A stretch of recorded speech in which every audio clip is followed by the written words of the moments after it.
Hi, thanks for joining me. Today I'll be discussing a chapter from the book Global Environmental Politics.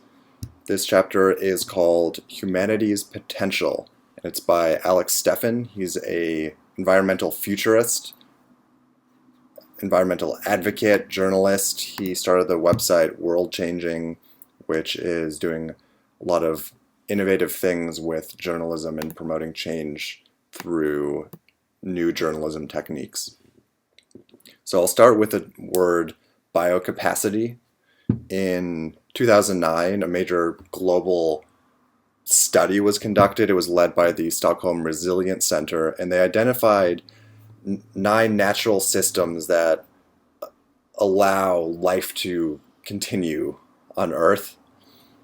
And there's 9 of them: marine ecosystems, chemical dispersions, terrestrial biodiversity, global nitrogen cycle, deforestation, freshwater consumption, ocean acidity, ozone, greenhouse gas concentration in the atmosphere. So these are the essential natural systems that allow life to sustain life on Earth.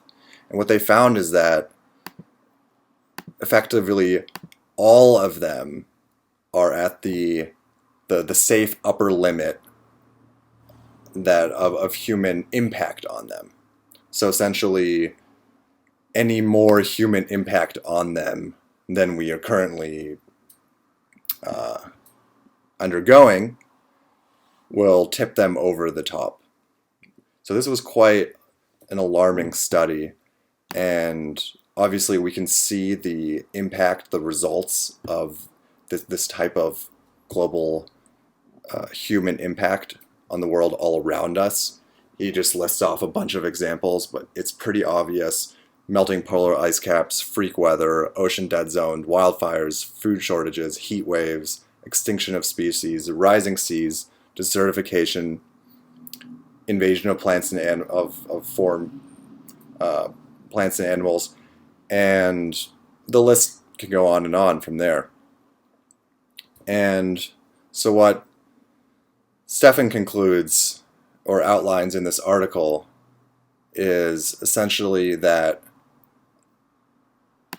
we can't possibly create any more human impact on these systems if we want to continue life. And he links this specifically to population growth. And what he says is that the Western model of development is bankrupt. As the population begins, as we start to add billions of younger people into the population, people rising out of poverty, most of the growth in population is going to be in the poorer nations, India and China, and over the next 20 years. And all of these individuals that will be rising into a slightly higher level of wealth want the American lifestyle. But what he's saying is that it is not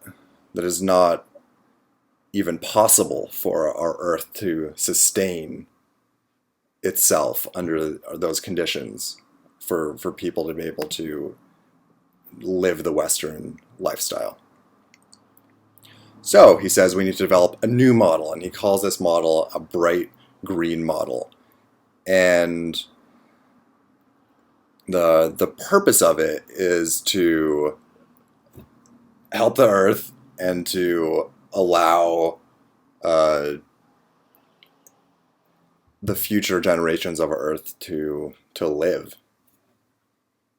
And the critical feature to it is that he calls for zero ecological harm. And this is something that is being called for all around the world, and surprisingly is possible with a lot of the new technologies that are being developed. Zero ecological harm is what's being called for. He calls this the bright green model. And where he sees the biggest potential for for change towards this model is in cities. So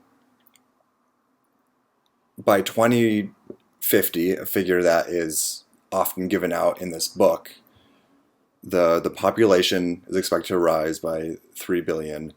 But the surprising thing here is 70% of the population by 2050 is expected to live in cities. And that's a huge number. And I've heard estimates that by the end of the century, it's going to be around 90% of people are living in cities or higher. So he identifies this as a major spot where we can directly address this zero impact on the environment lifestyle, where we're seeing already technologies that are coming out for 100% renewable homes that are being developed, or some less so, but a lot of new technologies coming out in architecture and in building techniques to make homes and the cities that are going to be constructed more sustainable. And the great potential here is that these cities are actively being designed and built, right? Especially we can see this in China, as more and more people are moving to cities. They're saying that in China alone, there will be over 220 cities with over 1 million people by the year 2030. So there is massive potential to totally redesign the city to be ecologically sound. And he says this is something that the youth are going to want to do. We see that as people are moving to cities, the efficiencies rise, and now the technologies that are developing to develop better cities. So he doesn't outline any specific technologies or implementation, but what he's saying is that if we do want to create change, the potential to create a zero impact on the environment relationship between humanity and the natural world, it's going to have to come by redeveloping and rethinking the city. And what he says is that because of this huge change, these huge shifts, our personal behavior is basically meaningless in comparison to these big systematic changes that we undertake.